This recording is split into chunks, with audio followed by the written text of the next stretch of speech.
8 question है। Okay guys, सो अब हम लोग सॉल्व करने वाले हैं question number 60 of MV हिंडशिप।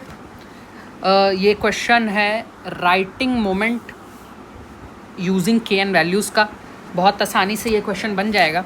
Question क्या बोल रहा है, find the moment of statical stability of MV Hindship at an angle of heel of 7 degree when displacing 16133 ton kg 7.57 metre FSC 0.085 metre. ये क्वेश्चन थोड़ा सा अलग है दोस्तों, इसलिए है क्योंकि इस क्वेश्चन में आपको दिया हुआ नहीं है कि आपको कंडीशन नंबर 10 की पेज का यूज़ करना पड़ेगा। उसी में ज़्यादातर लोग कंफ्यूज हो जाते हैं। मैं आपको शो करता हूँ कैसे। अगर आप जाएंगे कंडीशन नंबर 10 पे, अगर आप कंडीशन नंबर 5 ये रही, कंडीशन नंबर 7, कंडीशन नंबर 10, आप क्वेश्चन को ध्यान से पढ़िए। क्वेश्चन में दिया हुआ है शिप का डिस्प्लेसमेंट कितना है, 16133 टन्स। यहाँ आप देखिए शिप का डिस्प्लेसमेंट 16133 टन्स ही दिया हुआ है। फिर दिया हुआ है kg 7.57 मीटर, ये रहा आपका 7.57 मीटर।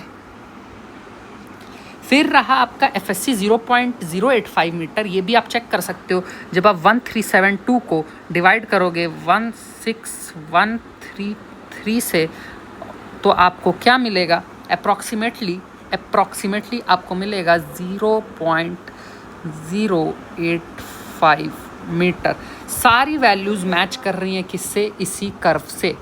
एफएस करेक्शन यहाँ पे दिया भी हुआ है। इस वाले पेज पे आप देखोगे तो आपको दिखेगा माइनस करने को बोल रहा है 0.085। तो इससे आप क्या समझे कि ये जो क्वेश्चन है इनडायरेक्टली कंडीशन नंबर 10 के पेज से सॉल्व होगा। भले ही दिया हुआ नहीं है बुक में, क्वेश्चन में डायरेक्टली कि 10 को यूज़ करने पर हम इसी का यूज़ करेंगे। अब हम लोगों को क्वेश्चन में क्या बोल दिया, क्वेश्चन में बोल दिया है एंगल ऑफ हील जो है 7 डिग्री है, 7 डिग्री है एंगल ऑफ हील। अब आप यहाँ पे देख सकते हैं, आपको यहाँ पे 5 डिग्री दिख रहा होगा, आपको 10 डिग्री दिख रहा होगा, लेकिन 7 डिग्री का जो खेल है वो तो दिख नहीं रहा होगा। तो क्या करेंगे, इंटरपोलेट कर देंगे। इंटरपोलेट करना मैंने आप लोगों को सिखाया हुआ है, बहुत आसान सा काम है। इंटरपोलेशन के लिए क्या करेंगे, हील 5 डिग्री, हील 10 डिग्री, के एन की वैल्यू जो उसके लिए रिस्पेक्टिव लिखी है वो लिखिए, 10 के लिए जो रिस्पेक्टिव के एन की वैल्यू है वो लिखिए। इन दोनों का डिफरेंस यहाँ पे लिखिए, इन दोनों 5 और 10 का डिफरेंस यहाँ लिखिए, इन दोनों का डिफरेंस यहाँ पे लिखिए। का ये सब कहाँ से लिया मैंने, कंडीशन नंबर 10 से लिया। अब के एन की वैल्यू क्या होगी, नीचे जाने वक्त वज़न बढ़ रहा है, नीचे जाने वक्त वज़न बढ़ रहा है। ऐड करेंगे कितना, 0.741 टाइम्स 2/5, आपको आंसर मिलेगा 1.0554 मीटर। ये आपका क्या आ गया, ये आपके के एन का वैल्यू आ गया। अब के एन का वैल्यू जो आ गया, अब हम लोगों को क्या चाहिए, हम लोगों को जो आगे सॉल्व करने के लिए जो पूछ रहा है मोमेंट ऑफ स्टैटिकल स्टेबिलिटी। तो मोमेंट ऑफ स्टैटिकल स्टेबिलिटी के लिए अब हम लोगों को ज़रूरत पड़ेगी फ्लूइड केजी की। जैसे जीएम फ्लूइड होता है वैसे ही केजी फ्लूइड होता है, बस फ़र्क क्या है, केजी सॉलिड में एफएससी को जोड़ना पड़ेगा फ्लूइड जीएम को लाने के लिए। जीएम सॉलिड में से जब जीएम सॉलिड होता है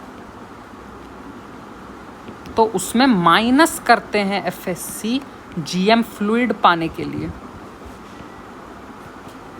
पर यहाँ पे हम लोगों को क्या करना है, यहाँ पे आपको ऐड कर देना है, सीधे सीधे ऐड करना है फ्लूइड केजी पाने के लिए केजी सॉलिड, जो कि क्वेश्चन में आपको दिया हुआ है 7.57, उसमें आप एफएससी जोड़ेंगे तो आ जाएगा 7.655 मीटर। अब हमको पता है जीजेड की वैल्यू क्या होती है, जीजेड की वैल्यू होती है के एन माइनस के जी। ऑलवेज यही फॉर्मूला होता है। तो अब क्या करना है, के एन की वैल्यू हम लोगों ने ऊपर निकाली है, के जी फ्लूइड की वैल्यू हम लोगों ने निकाल ली है, थीटा 7 डिग्री हमें पता है। सारी चीज़ों को कैलकुलेटर में डालिए, आपको आएगा जीजेड का वैल्यू 0.1224। तो मोमेंट ऑफ स्टैटिकली स्टेबिलिटी क्या होगा, मोमेंट मैंने आपको पहले भी समझाया है, जहाँ शब्द आ गया मोमेंट, यहाँ मतलब होगा क्या, यूनिट क्या आएगी, मीटर टन। तो वही काम करेंगे, डिस्प्लेसमेंट ऑफ शिप को इससे मल्टीप्लाई करेंगे, किससे, जीजेड से, और हम लोगों को हमारा मोमेंट ऑफ स्टैटिकल स्टेबिलिटी मिल जाएगा, जो कि आ रहा है इस क्वेश्चन में 1974.67 मीटर टन। Thank you. जय हिंद।